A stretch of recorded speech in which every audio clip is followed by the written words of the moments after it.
enregistré. Donc, ça me permet aussi de montrer les textes parce qu'on va étudier des textes. Donc, à partir du moment comme c'est, on est aujourd'hui à Yom Yerushalayim, Baruch Hashem. Donc, c'est l'occasion d'étudier en son temps, d'avoir Be'ito Tov, d'étudier maintenant. Alors, j'ai quand même commencé par, comme d'habitude, puisque d'habitude c'est Yohan qui introduit, que c'est Leilou Nishmat Michel, Joar Malka Sananes, Michel Sananes, Zichron Livracha, comme tous les shiurim du lundi. On peut ajouter encore et quelqu'un. Fabrice Chemla m'a demandé aussi de le consacrer le Nishma de Philippe David Ben Kamouna, qui a sa askara cette semaine, et Merci. de sa mère qui est Niftera cette année, donc à qui on consacre aussi toute l'année de Kamouna Badachel, Zichronam Livracha, tous les trois. Et aussi, je rajoute Yehuda Goeta Hashemi comme Damo. On est dans la semaine du Bar. Et le Refouat Keren Miriam Batioela, comme d'habitude, et Bémet, Bezrat Hashem Akadosh Baruch Hu Ishmat Filatenu, Shishlach la Refoua Shlema, Sarah Bat Brucha, Tamar Bat Ora, et aussi les Ilun Ishmat, tous les Chayalim qui sont morts à la guerre des 6 jours, pendant la guerre des 6 jours, puisque ça fait partie aussi de notre étude de Yom Yerushalayim. Et le refouat kol ha'cholim ve'anashim jusqu'à aujourd'hui sans doute souffrent de leur disparition. Donc maintenant je pense que on peut commencer le shiur. Aujourd'hui ce qu'on va étudier, vous avez vu que j'ai donné comme titre le drapeau de Jérusalem, et on a du travail, du pain sur la planche, parce qu'on va étudier des textes de Rav Kook. J'ai prévu de les lire, donc il n'y a ni traduction en français, ni d'ailleurs la possibilité de les trouver dans l'internet, donc j'ai fait des photocopies sur screen, donc on va étudier Bezrat Hashem, et je vais commencer tout d'abord par les questions essentielles, on pourrait dire, sur lesquelles je vais axer l'étude d'aujourd'hui. Tout d'abord, vous savez que Yerushalayim, ça s'appelle Tzion et Yerushalayim, c'est-à-dire il y a d'autres noms, mais il y a 2 noms essentiels qui s'appellent Tzion et Yerushalayim. Et quelles sont les différences entre Tzion et Yerushalayim? C'est-à-dire, est-ce que ça veut dire la même chose? On sait que, par exemple, il y a des psukim, Kimi Tzion Tetze Torah ou Dvar Hashem Yerushalayim. Vous voyez? Donc on voit ou bien Al Narod Bavel, Sham Yeshavnu, Sham Bachenu Bezochenu et Tzion. C'est-à-dire c'est le Mizmor célèbre qu'on chantait sur les fleuves de Babylone en se souvenant de Tzion, et après on dit Imesh Kachech Yerushalayim Tishkach Yemini, dans le même chapitre de Teilim, on dit si je t'oublie Yerushalayim. Donc il y a Tzion, Yerushalayim, et de savoir est-ce qu'il y a une différence entre les deux. La deuxième chose, bien entendu, ça va dans le même sens, c'est qu'est-ce qu'il y a de spécial à Yerushalayim, dans ce terme de Yerushalayim et dans cette valeur. Et de ce point de vue-là, on s'avance directement sur le fait que la sensibilité nationale du peuple juif, la sensibilité collective a fait qu'on a tout concentré sur Yerushalayim, puisqu'on appelle ce jour aujourd'hui le jour de la fête. D'ailleurs, c'est le jour où on a conquis la partie est de Jérusalem. Aujourd'hui, on se demande si on est sûr qu'on l'a conquis, mais Baruch Hashem, on l'a conquis. Il ne faut pas non plus se désespérer ou ne pas voir le fait qu'on l'a quand même si les Arabes nous essaient de tout remettre en question.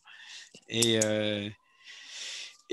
pourquoi est-ce que dans cette mémoire de décision de la fête de la victoire de la guerre des 6 jours, on a un petit peu oublié, on peut dire, en tout cas dans il y a une deuxième alerte.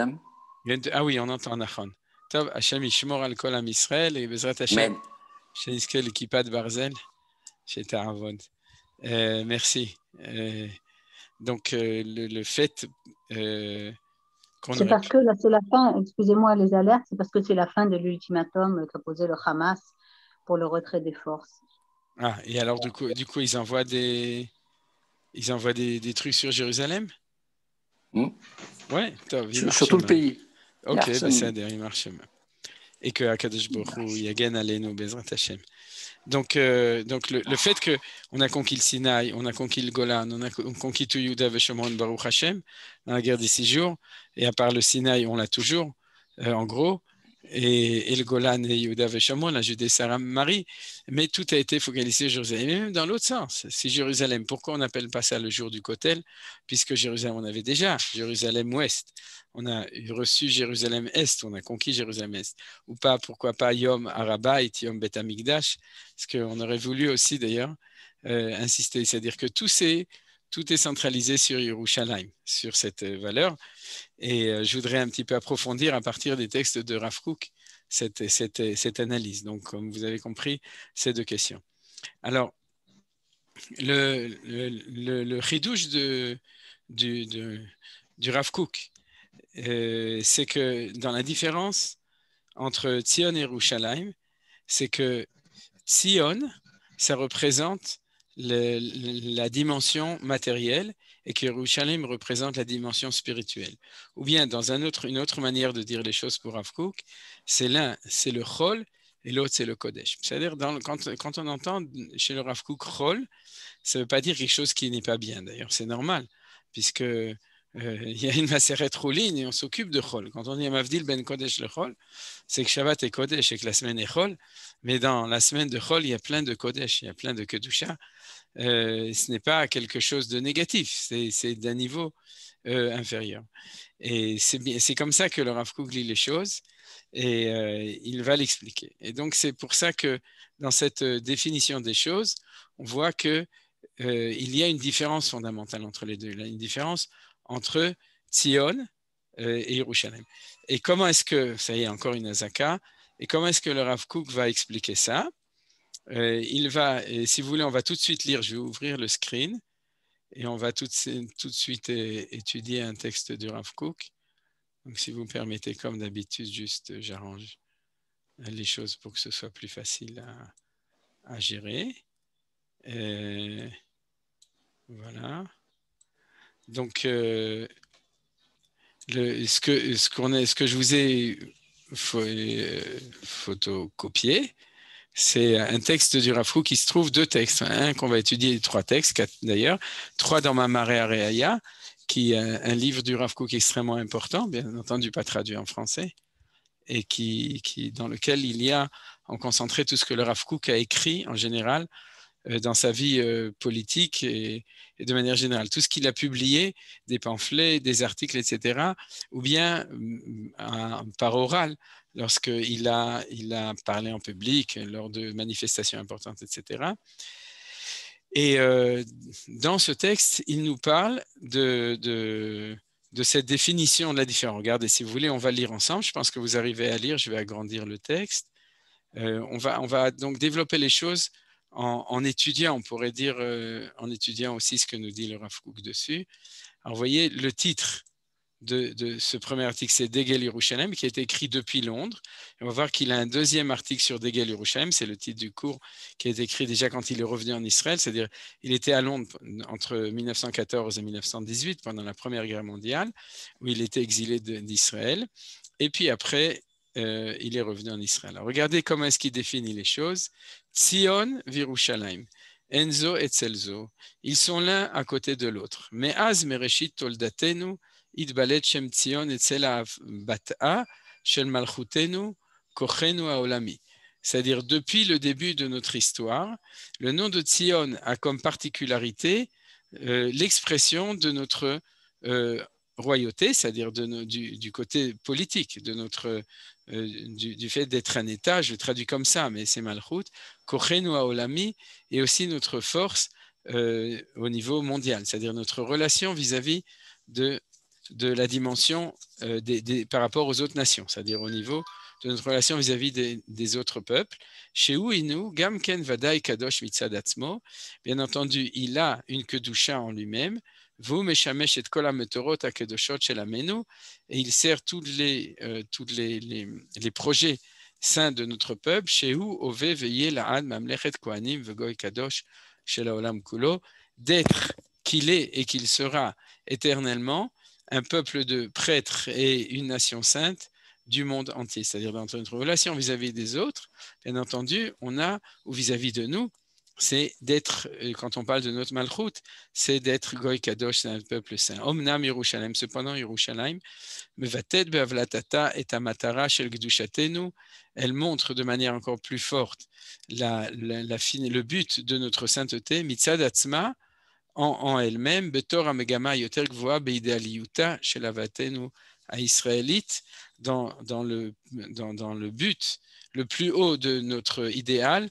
en tant qu'être Israël, que ce soit vis-à-vis de nous-mêmes ou vis-à-vis de l'humanité entière, Amakom shel Bet Hamikdash, l'endroit du Bet Hamikdash, Bet Fila Atid shel Kol Ha'amim, qui est destiné à être une maison de prière pour toutes les nations, Amakom shebo Yeshvu Asanedria Agdola, l'endroit où se trouve le grand Sanhédrin, c'est-à-dire le grand tribunal, Asher Mimena Yatsa Vetetze Torah le Chol Israël, d'où sortait et sortira la Torah pour tous Israël, Zem Atzayen Hashem Yerushalayim. Donc vous voyez que dans ce petit texte, dans ce tout petit texte, disons dans ce petit paragraphe du Rav Kook, il nous exprime, on pourrait dire, comme je vous ai dit, la différence entre notre vocation, notre identité qui s'appelle Tzion, et notre vocation qui s'appelle Yerushalayim. Tzion, c'est le politique, c'est le naturel, vis-à-vis de nous, vis-à-vis des autres, et Yerushalayim, c'est l'Akdusha, c'est la sainteté, vis-à-vis de nous, vis-à-vis des autres nations. Le Bet Hamikdash, le grand tribunal qui est à Jérusalem, le fait que, vis-à-vis des autres nations, que le temple sera aussi un endroit de prière pour toutes les nations. C'est pas seulement, c'est-à-dire que le Rav Kook ne définit pas la dialectique comme une dialectique entre, on pourrait dire, nationalisme et universalisme, mais il le définit comme une dialectique entre Kodesh et Chol, comme j'ai dit tout à l'heure. Aussi, dans d'autres textes, il le définit comme une dialectique entre le spirituel matériel et entre l'intériorité et l'extériorité. Si vous voulez voir ici, il le dit comme ça dans cette première phrase qui est ici dans la suite du texte. Aval kede liten akara le'olam apnimi v'olam achitzoni imam megamot alumiot aksherot shelanu. C'est-à-dire de donner une reconnaissance de notre univers intérieur et notre univers extérieur dans toutes les aspirations nationales ksherot qui sont à nous. Je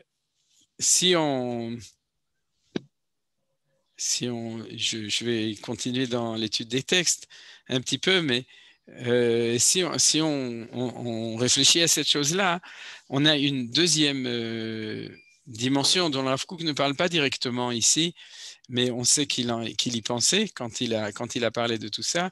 C'est ce qu'on appelle Mashiach ben Yosef et Mashiach ben David, et c'est ce qu'on apprend autre part. C'est-à-dire, vous savez que le Mashiach ben Yosef représente cette dimension qui est celle de la construction matérielle, et le Mashiach ben David représente la dimension de la construction spirituelle, et dans le langage de Rav Kook, je préfère l'utiliser Chol et Kodesh, c'est-à-dire la construction de la Géoula au niveau du Chol, et la construction de la Géoula au niveau du Kodesh, parce que c'est vraiment de cela, c'est là-dessus qu'insiste le Rav Kook dans ces textes-là. D'ailleurs, dans l'enseignement du Gaon de Vilna, le Tzion a la même gématria que Yosef. Faites le calcul, vous verrez.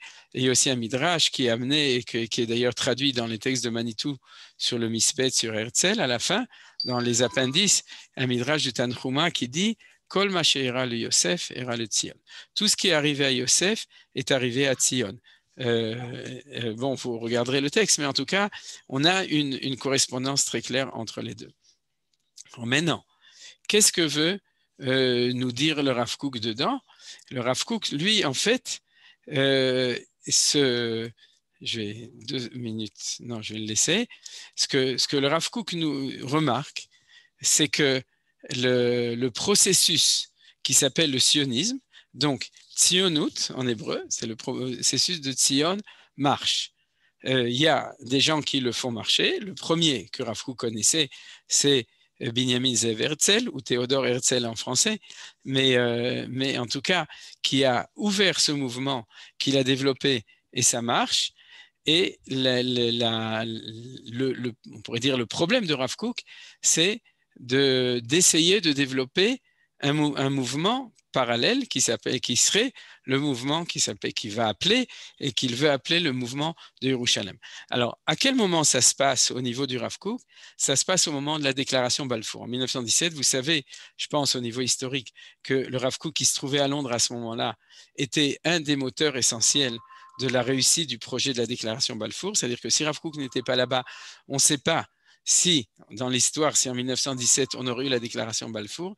Et pour Rav Kook qui n'a pas vu le 29 novembre 1947, la déclaration de l'ONU, et qui n'a pas vu le 5 Iyar, c'est-à-dire 1948, le début de l'État d'Israël, le Rav Kook qui est mort avant, puisqu'il est mort dans les années 30, le Rav Avraham Yitzhak Cohen Kook, quand il voit la déclaration Balfour, il se dit « Oi, c'est extraordinaire ».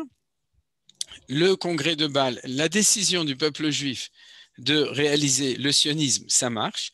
La preuve, c'est que non seulement il y a les forces intérieures du peuple juif, mais il y a dans ce qu'il a exprimé, c'est-à-dire la reconnaissance au niveau des nations, ça commence à marcher et ça marche bien. Pour nous, c'est un événement qui est peut-être petit, vu qu'on a la chance d'avoir vu tout ce qui s'est passé après. Mais pour le Rav Kook, dans sa vision, c'est le signe de la réussite du sionisme. Et à ce moment-là, le Rav Kook, quand il voit que les choses sont comme ça, alors il dit, eh bien, si c'est comme ça, il faut absolument que le mouvement qui s'appelle le mouvement de Yerushalayim réussisse aussi. Et si vous voulez, je vais prendre le texte suivant qu'on voit, Degel Yerushalayim Shtaim, vous voyez, qui a été écrit il y a exactement 100 ans. Regardez, on va un petit peu agrandir de nouveau. C'est plus difficile que de travailler avec du... Ah là là. Voilà. Vous voyez ici Degel Yerushalayim, de nouveau le 2, qui était écrit à Jérusalem en 1921, il y a exactement 100 ans, Tavresh Pei Aleph, et à ce moment-là, il écrit Achenu Yekarim Kol Bet Israël Agoy Kulo. Donc il appelle tous ses frères, le peuple entier, Degel Yerushalayim Uram Beota Sha'a Asher Amatara Medinit Shel Tzion Igia Kimat la Madriga Achashuvia Shei Omedet Ba'arshav Boto Aperek Shematan Adéclaratia à l'aider à Memshala Abritit. C'est-à-dire que le drapeau de Jérusalem a été soulevé au même moment où le but politique de Tzion est arrivé pratiquement au niveau le plus important où elle est aujourd'hui, au moment où il y a eu a été donnée la déclaration par le gouvernement britannique. Et cette déclaration, donc vous le savez, c'est la déclaration Balfour. Il l'appelle d'accord déclaratia, la déclaration Balfour. Et à nos yeux, ça paraît un petit peu étonnant ce qu'il dit, c'est-à-dire la matara medin shel Tzion igia kimat le madriga chashuva sheomedet ba'arshav. C'est-à-dire qu'elle est arrivée déjà à un niveau extrêmement haut par la déclaration Balfour. Alors, bien entendu, comme je vous dis, nous qui avons une perspective de 100 ans plus tard, on sait que la déclaration Balfour était essentielle, mais on était loin encore, avec la Shoah entre-temps, etc., et le réveil du nationalisme arabe, on était encore loin du temps où l'État d'Israël est né, avec énormément de difficultés entre-temps, le livre blanc, la révolte, le nationalisme arabe en Israël et dans le monde musulman en général, et puis la Shoah qui est aussi arrivée entre-temps. Donc, les difficultés sont énormes, mais le Rav Kook, lui, voyait les choses comme ça et dit à ce moment-là, le temps est aussi arrivé d'éveiller, de soulever le drapeau de Jérusalem. Alors, pourquoi est-ce que le Rav Kook, il parle tellement de ça? Alors, il parle tellement de ça parce qu'en fait, il s'inquiète du manque de symétrie entre le réveil politique national, comme il dit, chiloni, c'est-à-dire national, dans toutes disons, et le manque de processus de réveil au niveau spirituel de la Géoula, et je ne parle pas de spirituel, c'est-à-dire des yeshivot en Israël. C'est-à-dire le processus de Géoula, il faut se mettre dans la tête du Rav Kook, et on a l'habitude, on est les élèves de Rav Kook et de Manitou, donc on comprend comment est-ce qu'il pense. C'est-à-dire, il dit, comment ça se fait? Le Rav Kook est en train de regarder, et il se dit, comment ça se fait qu'Akadosh Baruch Hu, il fait marcher la machine tellement bien, entre guillemets, au niveau du réveil du peuple juif et des nations pour développer le processus sioniste, et comment ça se fait que cette deuxième étage de tout cela, qui est les tâches du Kodesh, de la Géoula, celle, comme il dit, dont parlent les prophètes, dont on a parlé tout le temps, duquel pendant 2000 ans nous rêvions, c'est-à-dire du retour, le Mashiach, Triat HaMetim, la résurrection du monde, des morts, la reconstruction du temple, etc. Toutes ces choses-là qui sont des processus de Géoula de la même manière, comment ça se fait que ça n'avance pas de la même manière? Alors, pourquoi est-ce que le Rav Kook c'est tellement important? Ça nous semble évident, mais tout d'abord parce que c'est la prolongation on pourrait dire des aspirations de 2000 ans, c'est-à-dire que pendant 2000 ans on était Yerushalmim plus que Tzionim, c'est-à-dire. Deuxièmement, et là il s'inquiète aussi énormément de la séparation entre les deux au niveau spirituel, parce que est-ce que le processus sioniste peut réussir s'il y manque la dimension de la Kedusha? Vous comprenez? C'est-à-dire, est-ce que Dieu nous en préserve? Il s'inquiète au niveau de la Géoula d'empêchement, de retard, de difficulté dans la Géoula si jamais il n'y a pas participation. La troisième chose qui est très importante, je n'ai pas lu les textes, on ne va pas le lire ensemble, mais c'est l'inquiétude de la non-participation des religieux et des Haredim. Aujourd'hui, on appelle ça les Haredim, mais de manière générale, des religieux au processus sioniste. Et c'est le début du texte. C'est-à-dire que dans le Degel Yerushalayim, premier texte, celui qu'on a lu au début, il s'adresse à ce qu'il appelle à Yehudim Aksherim. C'est les Juifs qui sont cachers. Il dit surtout pas que les autres ne sont pas cachers, mais en tout cas, il s'adresse à eux. Et il leur dit, vous êtes les Yehudim Ksherim, bien entendu, il parle des Juifs qui sont religieux, et ils disent, venez. C'est-à-dire qu'ils s'inquiètent du manque de participation. Et alors, qu'est-ce que fait Rav Kook? Il fait quelque chose d'absolument extraordinaire, c'est qu'il décide de fonder un mouvement parallèle au mouvement sioniste, qui est le mouvement jérusalemite. Et il l'appelle comme ça, il fait ce qu'on appelle aujourd'hui du copy-paste, atek-adbek, c'est-à-dire qu'il prend exactement ce qu'a fait Herzl et ce qu'a fait le congrès sioniste de Bâle, et il décide de faire exactement la même chose, un deuxième mouvement exactement le même pour pouvoir réussir ce projet dans les deux choses.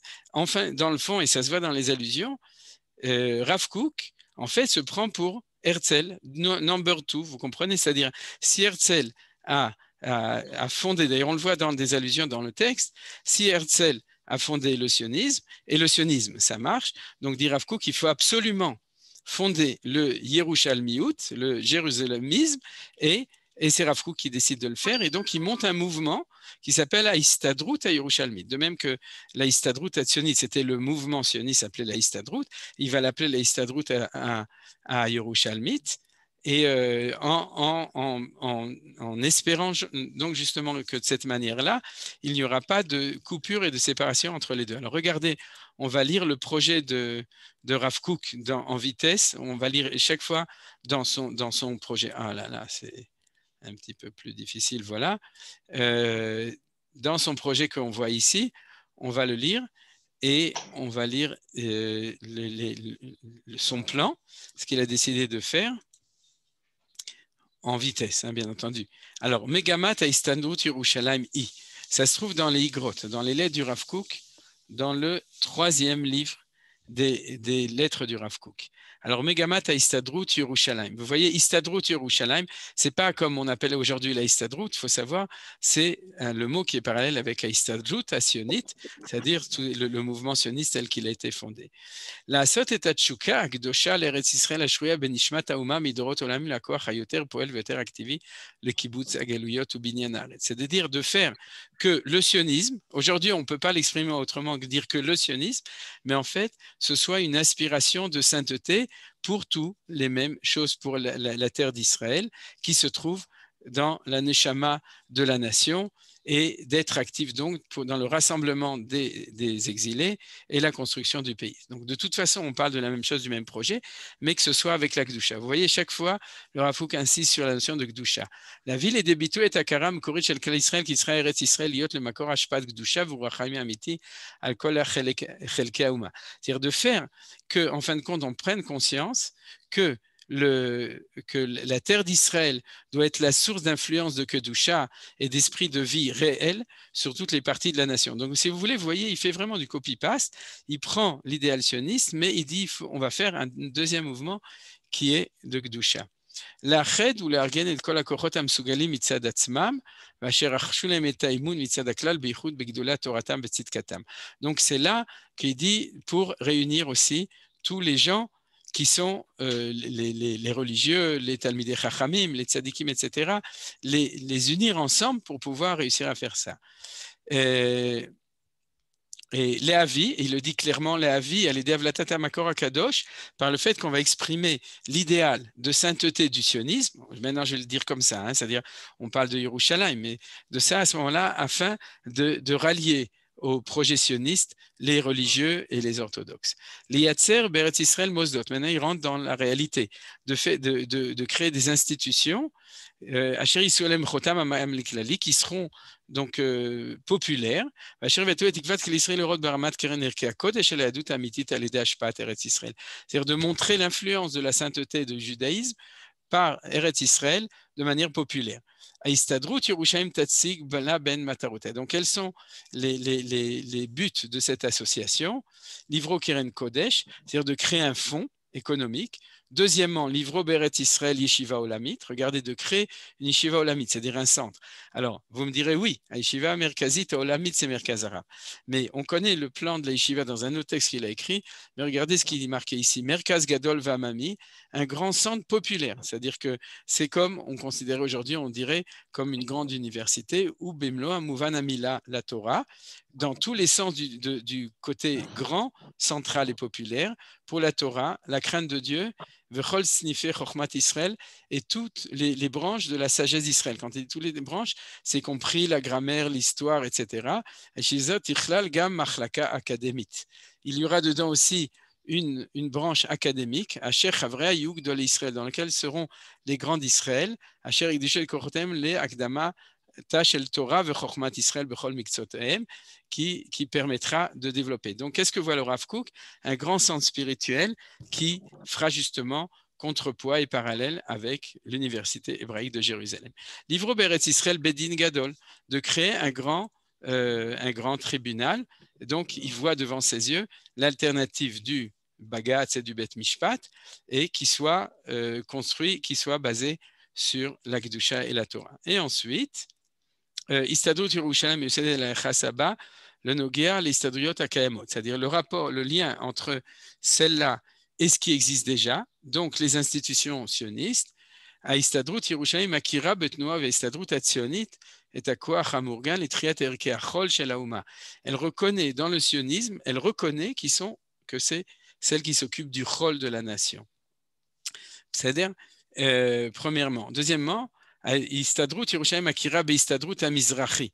Elle reconnaît le Mizrachi, c'est-à-dire la partie religieuse qui est à l'intérieur du sionisme. Mais ce n'est pas la même chose parce qu'elle veut renforcer, elle, autre chose, en voyant dans les religieux sionistes ceux qui donnent le tampon de cacheroute au sionisme, vous comprenez? Mais là, c'est autre chose, c'est un autre mouvement. Troisièmement, Istadrut Yerushalayim Anechona Bechol Kodre Leazer Bevinyan Ouma Midrez Beofen Ratzui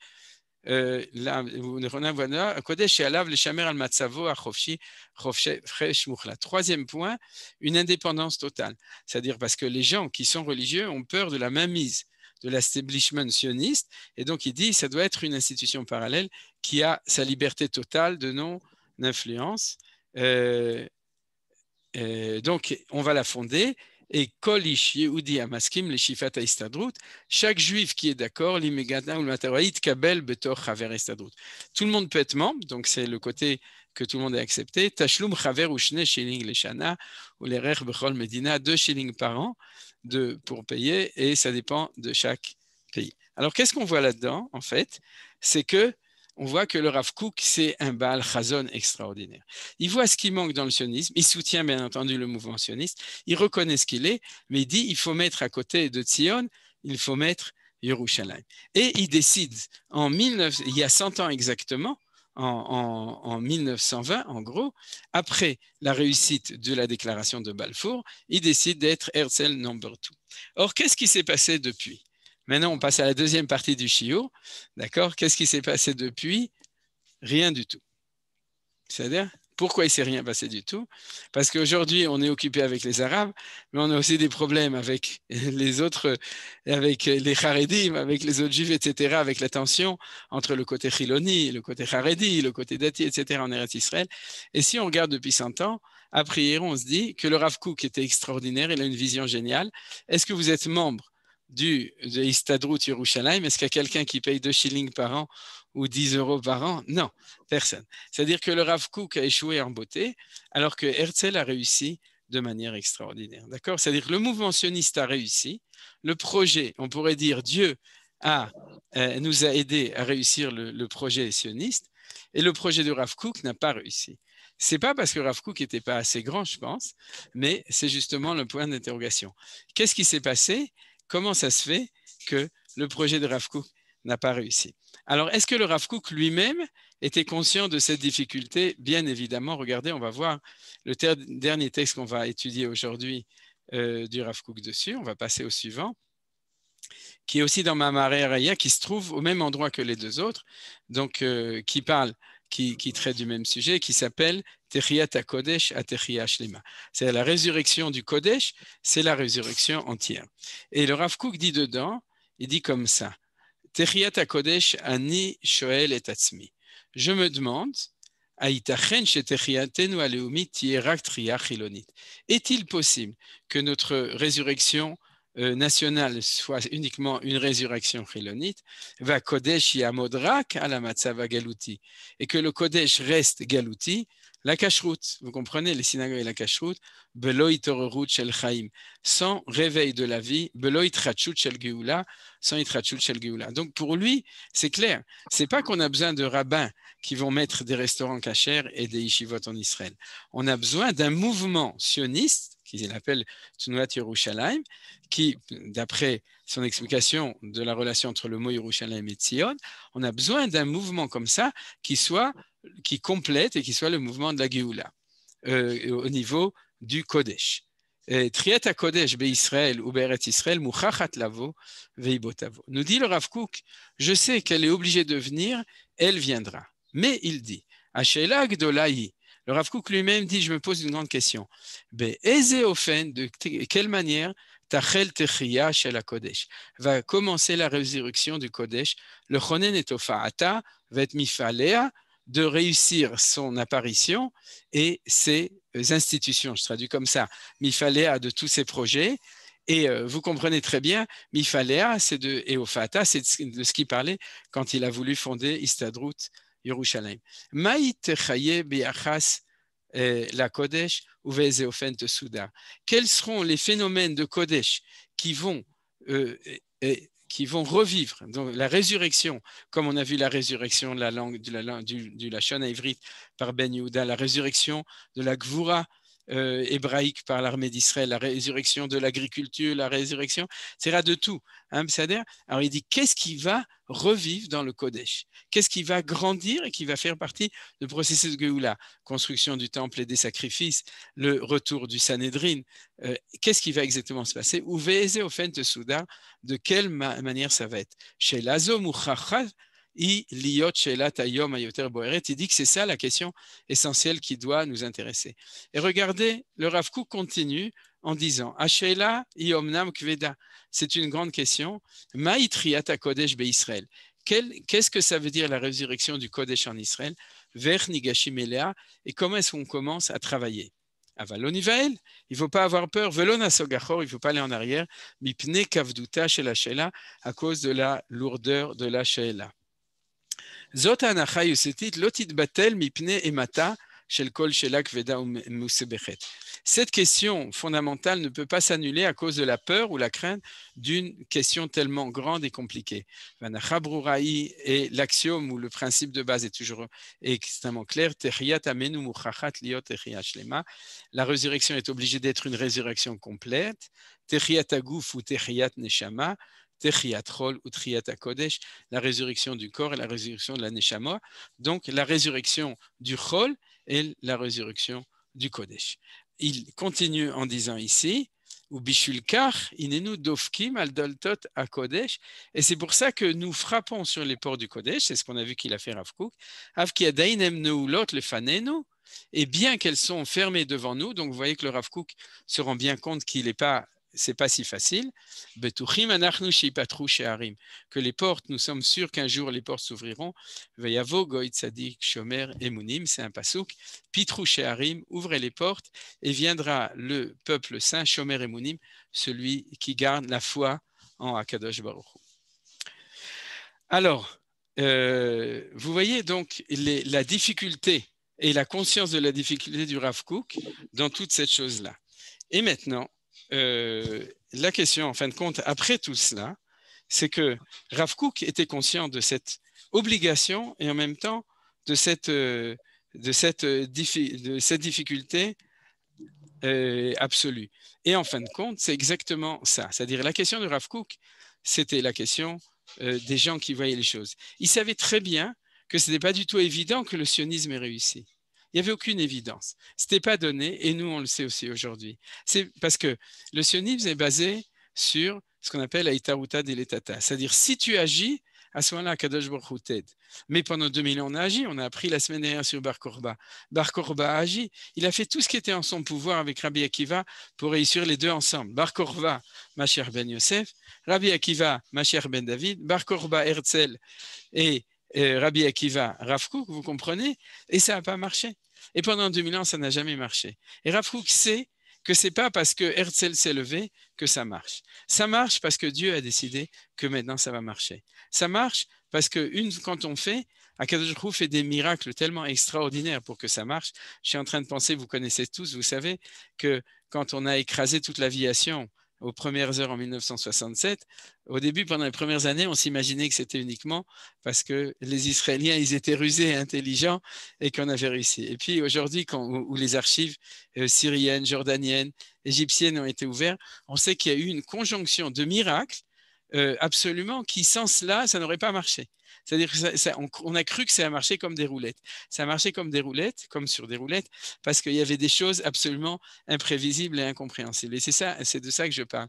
C'est-à-dire que tout le processus du sionisme a marché parce on s'est efforcé, parce qu'on fait des efforts, mais il a marché parce qu'à Kadosh Baruch Hu, comme disait Rav Kook, il est sioniste et il a fait que ça a marché. Et donc il dit, si tu fais marcher ça, Ribono Shel Olam, pourquoi est-ce que tu ne me fais pas à moi permettre de réussir aussi à faire marcher le Yerushalmiyut, la deuxième chose. Alors, la réponse que je vais vous donner aujourd'hui, et j'imagine que vous avez sûrement répondu, c'est que, est-ce que l'histoire a donné une réponse? Oui, c'est la guerre des 6 jours. Et c'est pour ça qu'aujourd'hui, ça s'appelle Yom Yerushalayim. C'est-à-dire que il est arrivé un moment où Akadosh Baruch Hu a décidé que non seulement le projet sioniste marcherait, mais que le projet Yerushalmi du Rav Kook marcherait. Rav Kook n'était pas là, en tout cas dans ce Gilgoul, avec son Streimel, etc., et sa Velbar, il n'était pas là en 1967 pour le voir. Son fils, Rav Tzouda, bien entendu, à Cohen Kook était là pour le voir, il est arrivé directement au Kotel, comme vous savez. Mais Rav Kook, le père, c'était au moins 45 ans après, 1920, 47 ans après. C'est-à-dire 47 ans après ce projet, en gros, de Rav Kook, une cinquantaine d'années après. D'ailleurs, c'est intéressant, je suis en train de penser que Herzl, au moment de la déclaration du congrès de Bâle, écrit dans son cahier, « Aujourd'hui, j'ai fondé l'État juif.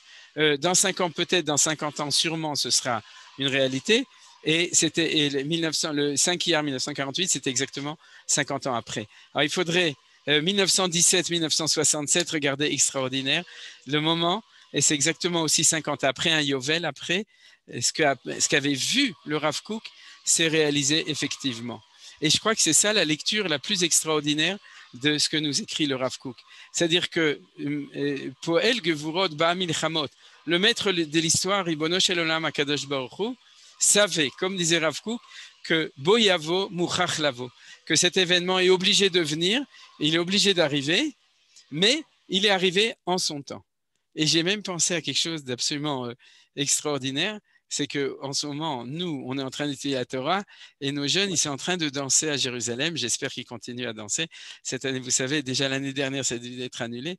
Cette année, il y a beaucoup de forces du Sitra Achra qui font ce qu'il faut pour que ce soit annulé. Mais cet événement, vous le savez, ça s'appelle le Rikud Galim. Et c'est intéressant, en fait, qu'on danse avec des drapeaux à Yerushalayim, c'est-à-dire qu'on fait ce dont parlait le Rav Kook, puisqu'il a appelé ce mouvement Degel Yerushalayim, le drapeau de Yerushalayim. Comme il y a de drapeau de Tzion. Tu veux que je te... Il veut nous faire écouter. Moi, je ne peux plus l'ouvrir. C'est Maurice qui... Voilà. Todaraba. Alors, on s'arrête 2 minutes pour entendre que ça marche. Voilà, ça marche. Hein, ça marche, mais bon, il y a beaucoup de jeunes qui sont passés déjà. Hein, oui, voilà. D'accord. Mais voilà. Et c'est incroyable que ça s'est appelé, je te referme, Maurice. Voilà. Vous savez, ça s'appelle Rikoud Degalim et ça nous fait penser au nom de Degel Yerushalayim. J'aurais encore beaucoup de choses à dire dessus, mais pas cette année sur le rapport, enfin cette idée du Degel, etc. Et quel est le chant qu'on chante? Pitrou Shehari, Ve'avogo Itzadik Shomer Emunim. Ouvrez les portes afin que le peuple saint et tzaddik, qui est Shomer Emunim, ils viennent et ils rentrent dedans. Et c'est le pasouk dont parlait le Rav Kook en disant qu'il frappait à la porte et que la porte était fermée. Eh bien, en 1967, au moment de la guerre de 6 jours, la porte s'est ouverte. Et si vous regardez, c'est ça qui est extraordinaire. C'est-à-dire que, comme nous disait Manitou, que toutes ces fêtes qui ont été mitrachot, qui sont des signes de la résurrection du peuple juif, sont toutes pendant la Sfirata Omer, mais ils ne sont pas stam. C'est-à-dire qu'on a le 5 Iyar qui correspond à Tzion et on a le 28 Iyar qui correspond à Yerushalayim. Et c'est comme ça que ça s'appelle. Ça s'appelle Yom chez la Tzionut, le 5 Iyar, Medinat Israël, mais c'est l'aboutissement de la Tzionut. Et aujourd'hui, c'est le Yom Yerushalayim dont parlait, dont pensait, dont prévoyait, dont Rav Kook avait la vision. Maintenant, si vous me dites comment on voit que c'est vraiment ça, alors franchement, ce n'est pas très difficile de voir que la guerre des 6 jours, c'était le réveil. Tout d'abord, c'est le début du processus de la tchouva du peuple juif. Vous le savez, c'est-à-dire que c'est depuis 1967, depuis la guerre des 6 jours, que les Juifs, et j'imagine qu'entre 50 et 70% des Juifs qui sont ici devant moi en Zoom, font partie de ce processus de gens qui se sont réveillés après la guerre de 67. Et avant, ils faisaient plutôt, au lieu de faire le 28 Iyar, ils faisaient plutôt la fête la semaine dernière, le 1er mai. Nachon, Maï Kamashmalan, on se demande Maï, qu'est-ce que ça voulait nous apprendre tout ça, et que depuis, ils ont arrêté de marcher avec Georges Marchais et ils commencent à marcher ici avec les drapeaux de Jérusalem à Yerushalayim Baruch Hashem. Ça, c'est la première chose.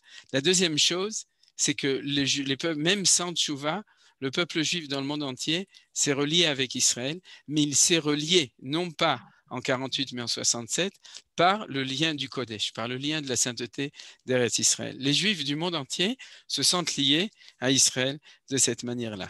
De manière plus précise, Gush Emunim, en gros, c'est le fait que le sionisme est passé pas à droite, il est passé chez les religieux. Avant, c'était les sionistes qui construisaient le pays d'Israël. Aujourd'hui, c'est les Yerushalmim, ce qu'on a appelé au début le mouvement de Gush Emunim, mais de manière générale, c'est les gens qui sont liés avec le Kodesh et au nom du Kodesh, qui sont ceux qui sont prêts à être les premiers dans la première ligne, que ce soit dans l'Haïti-Hashvout, dans la construction du pays, dans l'armée et partout. C'est-à-dire que tout ce qui est ce qu'on appelle le sionisme, en fait, il faudrait dire de cette manière-là, ce n'est pas du sionisme religieux, c'est de la Yerushalmiyut, selon la définition du Rav Kook des choses. Et le plus extraordinaire, c'est que Manitou l'a dit. Comment est-ce qu'il l'a dit? Et quand j'ai lu cette phrase, je l'ai reçue comme un coup extrêmement fort, je ne l'ai pas entendu de lui, je l'ai lu, c'est qu'il a dit, depuis 1967, on est passé de Mashiach ben Yosef à Mashiach ben David. Et chaque fois, je me suis demandé, comment est-ce que Manitou savait ça? Parce qu'il faut être prophète pour savoir une chose comme ça. Sans ça, sans Ruach HaKodesh, comment tu peux comprendre qu'on passe de Mashiach ben Yosef à Mashiach ben David? Parce que vous êtes au courant, on n'a pas encore vu le Mashiach ben David. Donc, il n'est pas encore, en tant que Rosh Memshala, jusqu'à aujourd'hui. Peut-être demain, tout va changer. Mais en tout cas, vu ce qui se passe, tout est possible. Mais en tout cas, il faut comprendre comment est-ce que nos rabbanim, ils ont vu qu'il y a quelque chose de nouveau. Eh bien, c'est exactement ce que je vous dis. On est passé de Tzion à Yerushalayim. Tzion, Gematria Yosef. On est passé de Mashiach ben Yosef à Yerushalayim. Yerushalayim, c'est David Ameler, comme on a vu. C'est le niveau du Kodesh. Comment il savait? Il savait parce qu'il avait étudié ça. Sans doute, il savait parce qu'il avait étudié aussi avec Rav Tzviuda, qui c'était sa chevruta en Kabbalah, Manitou étudié.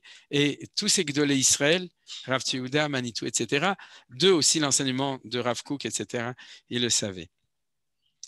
quelle est la preuve de tout ça? La première, c'est que les portes y sont ouvertes et c'est que ça marche. Et je crois que c'est ça la plus grande preuve des choses. C'est que depuis 1967, depuis la guerre des 6 jours, les projets qui sont liés avec le Kodesh, ils marchent. Quand on instaure ces choses-là, et c'est ce qui marche de manière extraordinaire, bien entendu. Il y a les projets de Mashiach ben Yosef parce que les deux doivent être ensemble. Vous vous souvenez dans les prophéties que Etz Yehuda et Etz Yosef, ils doivent être ensemble. Donc, les Startup Nation, les high-tech, tout ça, Kippat Barzel. Alors, on a Kippat Barzel et puis on a Kippat Sruga, etc. On a les deux ensemble. Donc, on voit que ça marche. Mais ce qui est extraordinaire, c'est que ça marche de manière la plus imprévue, même pour le Rav Kook. Le Rav Kook, il pensait qu'il fallait ramener les Haredim pour que ça marche. Et on a vu que ça n'a pas marché pour l'instant. Hein. Peut-être que ça va marcher encore. Il ne faut pas perdre espoir. Mais ce n'est pas arrivé par le mouvement Haredi. C'est arrivé autrement. C'est arrivé par les élèves de Rav Kook d'Afka. Mais c'est arrivé. Et c'est arrivé parce que Akadosh Baruch Hu a fait que c'est arrivé, vous comprenez? C'est arrivé par la sonnerie de Rav Goren devant le Kotel, ou bien du Misdar des Tzanchanim, des parachutistes sur le Harabait au début, etc. Mais c'est des choses qui sont arrivées. La deuxième chose, c'est que petit à petit aussi la reconnaissance d'Israël en tant que nation juive, en tant que Kodesh, se fait petit à petit même par les nations. Vous vous souvenez qu'il parlait de ça. C'est-à-dire non seulement la reconnaissance politique du peuple juif, et ça. Et c'est aussi arrivé, comme nous disait Manitou, par le Sitra Achara. Et ça, c'est les actualités d'aujourd'hui. Et c'est aussi important, les booms que vous avez entendus aujourd'hui. Manitou nous disait, regardez, c'est un truc extraordinaire. Quand c'était le sionisme qui était l'idéal d'Israël, du peuple israélien, à ce moment-là, le Sitra Achara, les forces arabes qui s'opposaient à nous, c'était des Chilonim. C'était Arafat qui se promenait, c'était un communiste, Arafat. Vous le savez, c'est-à-dire que la force qui s'oppose à quelque chose est révélateur toujours de la force qui est en action. Et depuis la guerre de 1967, le mouvement sioniste est devenu religieux et le mouvement arabe est devenu religieux. Nasrallah, Imar Shemam, de tout cela, comment il s'appelle celui qui est au Liban? C'est Nasrallah, non, c'est un autre. C'est Nasrallah. Oui. Comme j'ai dit déjà une fois, il a un Streimel, il a une grande barbe. Si on ne savait pas que c'était un arabe rachat, on aurait même pu croire qu'il est Rav à Porat Yosef. Parce qu'il a, il a quand même une tête de Sfarad, il n'a pas une tête d'Ashkenaz. Alors donc, mais ça veut dire quoi? Ça veut dire que le Sitra Achara a la même tête. Nos sages nous disent que l'ange qui a combattu Yaakov, il avait une tête que Talmid Chacham. Il avait une tête de Talmid Chacham. Il avait un grand manteau noir, il avait un grand chapeau noir. C'était un Ashkenaz, lui, c'était du côté de Esav. Et le Sitra Achara se présente de la même manière, mais de l'autre côté. C'est-à-dire, le Sitra Achara, c'est l'autre côté. Et donc, c'est encore une des choses qui nous permettent de se rendre compte de tout ça. Et puis, bien entendu, en fin de compte, c'est le Nekudat à Kodesh vers Mikdash, c'est le point du Mikdash qui est le point central. Et c'est ce qu'on a vu aujourd'hui. Je vous ai envoyé la photo. Vous avez vu qu'on n'est pas monté sur le mont du Temple, à Yom Yerushalayim. Et si on n'est pas monté sur le mont du Temple aujourd'hui à Yom Yerushalayim, c'est parce que les Arabes, ils savent que la force, ça y est, nouveau ça sonne, ils savent que la force de Kodesh, de la Géoula, ce qu'on appelle le Koar de Yerushalayim, est tellement fort et que la racine de tout, c'est le Harabait et le Beth Amikdash qui était conquis à ce moment-là. Et on n'appelle pas ça Yom Amikdash, on appelle ça Yom Yerushalayim. Mais le Shoresh, la racine de tout, c'est là-bas que ça se passe. Et si c'est là-bas que ça se passe, c'est là-bas que l'intensité la plus grande de l'opposition se trouve. Et c'est ça la grande indication du fait qu'on est passé de Mashiach ben Yosef à Mashiach ben David, de ce point de vue-là, vous comprenez? C'est ça cette indication tellement extraordinaire qu'il y a ce qu'on appelle Shinui Faza. Et je voudrais, pour terminer, vous donner une allusion à ça. C'est dans la Sfirat HaOmer. Comme vous savez, les Chachamim, ils nous disent chaque jour, quand on compte l'Omer, ils nous disent chaque jour quelle Sphira on est. Vous savez, on passe les 7 semaines et on est passé depuis le 27 Iyar au 28 Iyar à la Sphira qui s'appelle, ou bien même Yesod Shebe Yesod, Malchut Shebe Yesod, à et Chesed Sheba Malchut. C'est-à-dire que le 28 Iyar, c'est le premier jour de la dernière semaine qui nous amène à Shavuot. Et cette dernière semaine, c'est la semaine qui s'appelle Malchut. Et dans tous les livres de Kabbalah, et entre autres le livre du Kol HaTor, vous savez, c'est-à-dire que c'est le seul livre qui n'a jamais été porté à tort, puisqu'il s'appelle le Kol à tort, et ce qu'il avait prévu a été justifié. Dans le livre des élèves du Gaon de Vilna qui transmettent l'enseignement, il nous enseigne que Mashiach ben Yosef, c'est Yesod, et Mashiach ben David, c'est Malchut. Et on est rentré le jour du 28e. La guerre a commencé avant, parce que la guerre nous a liés les deux. Il y avait aussi la Gvura de Yosef qui était dedans. Il y a même Yesod chez Yesod 2 jours avant, il faudrait regarder ce qui s'est passé ce jour-là pendant la guerre. Ce serait intéressant. Les kabbalistes de Bethel, ils font un grand truc quand il y a Yesod chez Yesod, Tikkun Yesod chez Yesod, mais c'était le Yosef au carré, d'accord? Et puis, après, on est arrivé à Malchut chez Yesod, qui est le lien entre Yosef et David du côté Yosef, et Yom Yerushalayim, c'est le début de développement de toute cette semaine qui est tout entière du côté de David. Malchut, c'est Malchut de David, qui nous amène d'ailleurs à Shavuot, et vous savez que Shavuot, c'est le jour de David Amelech, le jour de Ptira de David Amelech, etc. Et c'est pour ça qu'on essaie de garder la route et pas la cache-route, puisqu'on lit Megillat Route, c'est-à-dire le jour de Shavuot, pour bien signifier que le don de la Torah, c'est la madriga du Kodesh, c'est le niveau du Kodesh, de la sortie d'Égypte, et de même pour nous, Yom Yerushalayim, qui est dans cette semaine extraordinaire. Je rajouterai pour ceux qui étudient dans les Kitvé Kabbalah, les vrais, ils savent que Bichlal, c'est encore plus haut parce que c'est Yichud, des deux, c'est-à-dire de ces deux valeurs dans toute cette semaine-là, c'est quelque chose d'encore plus fort, mais ce n'est pas notre sujet aujourd'hui. Et donc, je termine, puisqu'il faut aussi aller prier Mincha, et que si vous voulez, on va poser des questions pour conclure les choses. Comme je vous ai dit, le projet de Rav Kook qu'on appelle Istadrut Yerushalayim, c'est Istader. Baruch Hashem, ça s'est arrangé. C'est pour ça qu'il l'a appelé Istadrut Yerushalayim. Et le projet de Degel Yerushalayim, il est arrivé et les drapeaux de Yerushalayim sont sortis dans le monde. Et c'est ça le plus grand nez de Yom Yerushalayim. C'est-à-dire que ce processus que le Rav Kook voyait avant et qu'il a tellement essayé de faire, comme nous avons vu avec aussi le projet de Bar Korva, etc., avant son temps apparemment, mais qui voyait qu'il fallait le faire et qui disait comment avec toutes les questions, eh bien la réponse c'est que comment on sait que ça marche? C'est parce que ça marche. C'est que Akadosh Baruch Hu a fait qu'à un moment, le déclic s'est fait et que cette madriga, ce niveau de Yerushalayim, eh bien, il est en train de se réaliser, bien entendu petit à petit, mais comme on dit, Kol asher hu oseh Hashem atzliach beyado, que chaque chose qu'il fait, Hashem atzliach fait que ça réussit. Odou Hashem ki tov, qui le olam chasdo. Le olam, ça veut dire que l'éternité, c'est que ce que Akadosh Baruch Hu a prévu finit obligatoirement par se réaliser. Odou Hashem ki tov, qui le olam chasdo. Voilà, donc j'ai terminé et vous êtes invités si vous voulez à poser des questions, à faire des remarques. À 7h15, on coupe la vidéo. En tout cas, je m'en vais parce que j'ai pris Mincha. Alors, surtout Mincha de Yom HaAtzmaut, c'est encore plus spécial. Toda rabba, tov, toda rabba. Est-ce que vous voulez poser des questions ou faire des remarques? Faire une remarque peut-être? Oui, Nadine. Que c'est quand même assez décevant de voir que ce Yom Yerushalayim se cantonne chez les sionistes datim. Tu ne vois pas dans les médias, il n'y a rien, aucune référence à ce qui s'est passé. C'est vraiment très mixari, comme on dit. Ouais. Je vais te rassurer, tout d'abord, parce que comme je t'ai dit, le projet de Istadrut Yerushalayim, c'est nous qui le réalisons, en gros. Les autres, ils nous aident ou ils nous embêtent, mais c'est quand même, ils nous empêchent de le réaliser, mais ils se réalisent. C'est-à-dire, quand on regarde Begadol, d'accord, et comme je disais, c'est-à-dire, c'est aussi décevant que quand Rav Kook il a fondé la Istadrut Yerushalayim, qu'il n'y a rien qui s'est fait. Mais de notre temps, nous, on le fait, mais dans les 365 un quart jour de l'année, ça avance au niveau du peuple juif en général. C'est-à-dire, il y a aussi des juifs qui habitent à Bétar et c'est dans les Shtachim, mais il y en a d'autres qui habitent à Yakir et c'est aussi dans les Shtachim ou Ma'ale Adoumim qui ne sont pas forcément des gens qui font partie de notre mouvement et qui nous aident de toute façon, et le gouvernement, etc., sauf les endroits où ils nous empêchent. Mais de manière générale, ils finissent par aider, puisque la preuve, c'est la réalité. Aujourd'hui, on est presque 1 million dans Yerushalayim et autour de Yerushalayim dans Yehuda et Shomron. Donc, c'est quelque chose qui, quand je me suis installé dans Yehuda et Shomron, c'était une chose qui était impensable. On était plutôt 25 000 ou 20 000 dans tout Yehuda et Shomron. Donc, c'est des choses qu'on ne pouvait jamais penser, imaginer, cette grandeur de choses. Alors, c'est ça, tu as raison. Les problèmes, Ils sont grands. Et la preuve, c'est qu'aujourd'hui, on le sent très, très fort.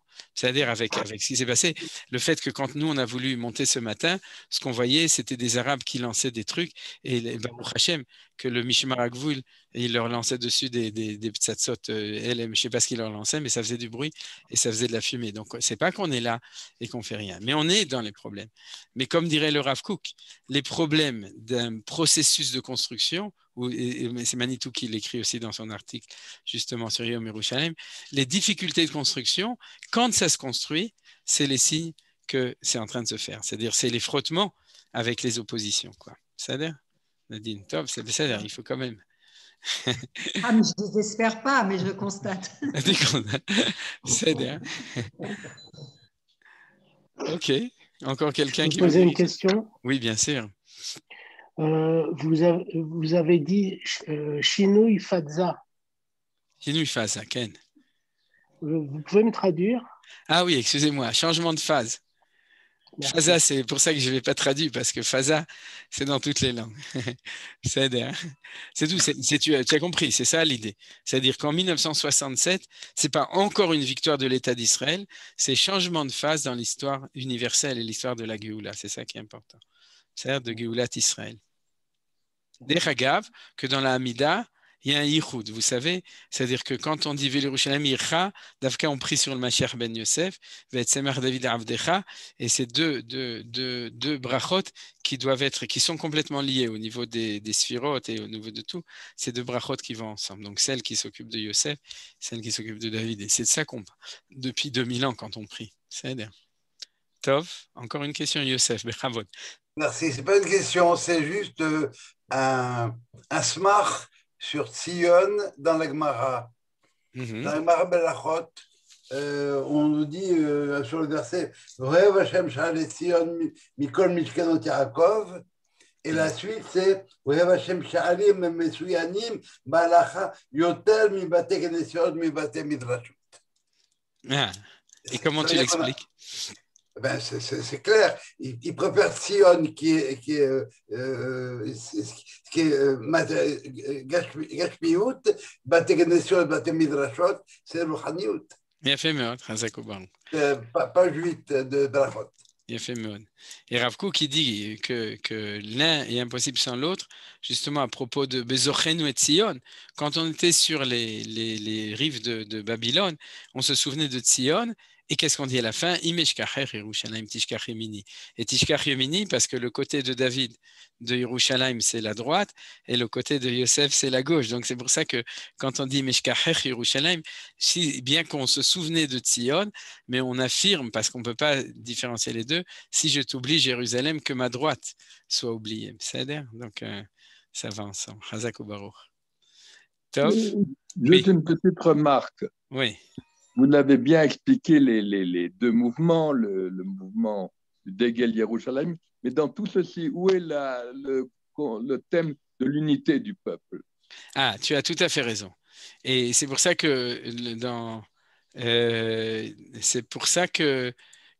les textes, il y a d'autres passages et où on voit que c'était justement l'inquiétude du Rav Kook, parce qu'il voyait que les Juifs orthodoxes étaient irréductibles au fait d'accepter de participer au processus sioniste, et il accepte le fait. Il dit à un endroit, il dit, ce n'est pas du tout que je le justifie, mais c'est un fait. C'est-à-dire, il ne le justifie pas, mais c'est un fait d'autant plus que c'est un fait que celui qui s'inquiète de la Kedusha ne peut pas, en gros, accepter un processus sous voie que du chol. C'est pour ça qu'il insiste. Et donc, c'est pour ça que ce qu'il disait, c'est que pour pouvoir leur permettre de réussir, il faut donner un mouvement indépendant. Mais après, il parlait toujours sur, et c'est ce qu'on a vu à la fin du texte, que tu vois, sur la Histadrut, Yerushalayim, dans tous les articles du fondement, c'est de reconnaissance et liberté de chacun, mais aussi reconnaissance mutuelle, etc. Ils travaillent ensemble. Et c'était ça son inquiétude. C'est-à-dire que son inquiétude, et d'ailleurs aussi l'inquiétude du Gaon de Vilna, quand il parlait du problème de l'unité entre Mashiach ben Yosef et Mashiach ben David, c'est toujours l'inquiétude de cette impossibilité de réussir l'unification entre les deux aussi. Ce n'est pas seulement que tu n'as pas ça, mais même quand tu l'auras, comment est-ce que tu vas réussir à unifier les deux? Et je nous conseille de regarder les informations à propos de ce qui se passe au niveau politique pour comprendre que les choses sont extrêmement complexe. Vous comprenez ce que fait Bennett, qu'il essaye d'aller à gauche avec les autres en pensant que de cette manière-là, il va pouvoir réussir à joindre tous les mouvements, droite, gauche, religieux, pas religieux, etc. Alors, on n'est pas du tout sûr qu'il a trouvé la bonne solution et ce que font les autres qui restent complètement du côté de droite, etc. Mais on comprend très bien que cette volonté de réussir à faire l'unification de tout, on veut, et puis c'est pas si facile que ça. Mais ça, il faut dire aussi, si vous voulez, ça va être la fête suivante. Alors, il faut passer du côté optimiste des choses. Si on a eu déjà, et comme dit Boyavo, si l'un est né, l'autre est né à résurrection, alors l'unité des deux, qui est le projet suivant, lui aussi va réussir. Alors, comme disait Rav Kook, comment ça va se passer? Alors, comme on dit en bon français, wait and see. C'est-à-dire, on va finir par le voir un beau jour. C'est-à-dire.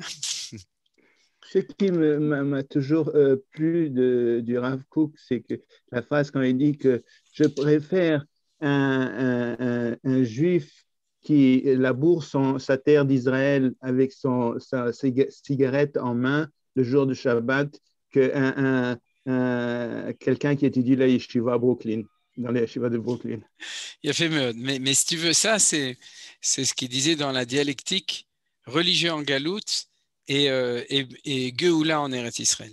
Mais là, tu vois que ce qu'il rajoute, il dit comment faire pour réussir le projet total, c'est-à-dire de ne pas dire est-ce qu'il vaut mieux être riche ou être en bonne santé, mais c'est de réussir à faire les deux ensemble vraiment, quoi. C'est-à-dire, c'était ça et c'est ça, je pense, qui était l'essentiel de ce qu'on a étudié aujourd'hui, c'est-à-dire de voir cette vision, comme il dit, surtout dans sa responsabilité, ne laissez pas la religion à Brooklyn, c'est-à-dire chez les Brookers. Et c'est grâce à lui que le sionisme est devenu religieux aussi. Oui et non. Bah justement, il y avait le Mizrahi, c'est-à-dire le sionisme religieux existait sans Rav Kook. La dimension du Kodesh dans le sionisme, ça c'est le Rav Kook. Oui, il a fait mieux. Oui, je voudrais dire quelque chose. D'abord, je n'ai pas reçu la photo, donc apparemment, je ne suis pas dans le groupe qui reçoit les photos. Moi, je ne peux pas le faire dans les cours, je l'envoie dans tous mes groupes dans lesquels j'ai le droit de… Alors, ok, donc je demanderai à Yohan peut-être qui t'envoie mon numéro de téléphone ou quelque chose. Oui, tu me l'envoies et je te mettrai sur les groupes. Mais je n'ai pas ton numéro, je n'ai pas le numéro. Par Yohan, par Yohan. Par Yohan, ok. Et c'est pas tellement étonnant tout ce que tu as dit avec les textes. C'est très basé, mais d'un autre côté, Yerushalayim, c'est Ir Shalom. Pour faire le Shalom, il faut d'abord qu'il y ait une maison, il faut d'abord qu'il y ait des gens qui ne soient pas d'accord, et on ne peut pas commencer par le Shalom. C'est-à-dire, bon, c'est désolant, c'est triste, on espère le voir, mais d'un autre côté, c'est un aboutissement qui serait logique, que d'abord Tzion, et ensuite Shalom, et Yerushalayim. Et je suis tout à fait d'accord avec toi. J'avais un problème depuis hier soir. C'est que Manitou, il a écrit un article dans une brochure d'il y a longtemps, de 1997 de Yom Yerushalayim, vous voyez, dans laquelle il commente un des textes. Et lui, il parle du shalom, c'est-à-dire en fait le problème dont vous avez parlé maintenant, de l'unité des deux. Et c'est pas ce que j'ai vu dans le texte du Rav Kook. Donc, et en fait, on dirait comme ça. Tout d'abord, il y a Tzion, ensuite il y a Yeru, et ensuite il y a Shalom. C'est-à-dire Tzion, on l'a expliqué. Yeru, c'est Be'ar Hashem Yerae, c'est-à-dire le fait que Dieu nous voit et nous on voit Dieu, donc la révélation du Madriga. D'ailleurs, Hashem Yerae, c'est Aramoria, c'est le mot du temple. C'est-à-dire le mot Yeru, c'est cette dimension qui est cette dimension du Kodesh. Et ensuite, à la fin, c'est Shalem, c'est l'unité entre les deux valeurs. Parce qu'il y a toujours trois valeurs, la première, la deuxième et la synthèse, comme on dit, la synthèse entre les deux valeurs. Chazak ubaruch Dani, toda rabba. Super. Voilà, c'est un beau chidouche. Merci à toi. Merci. Ok. Alors, Zéo, on va prier Mincha. Alors, Chag Sameach à tous.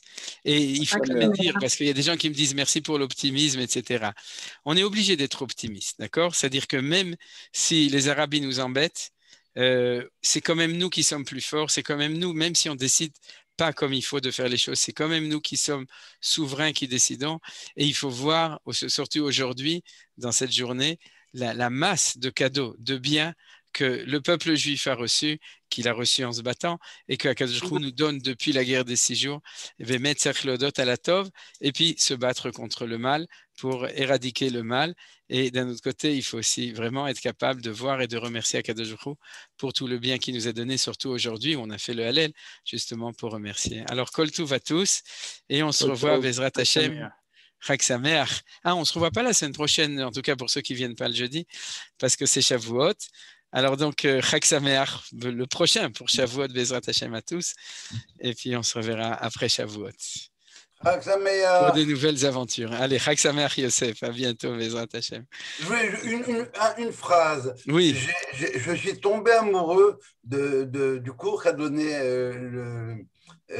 Uriel, je crois, pour Yom Yerushalayim, sur Yerushalayim Shel Zahav.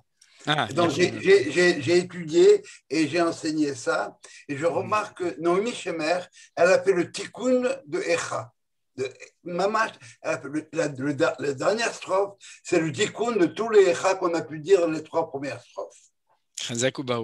Et c'est vrai que dans l'inscription de tout, on est tombé amoureux du chant et c'était aussi une raison pour laquelle ça s'appelait Yom Yerushalayim, de ce chant, parce que, et il y avait, vous savez qu'il y avait des gens qui avaient même proposé de changer la tikva, qui était Sion, par Yerushalayim Shel Zahav, parce qu'on a senti qu'elle avait exprimé le fait que ce qu'on a vu aujourd'hui, que ce qui était arrivé à ce moment-là, c'était Yerushalayim Shel Zahav.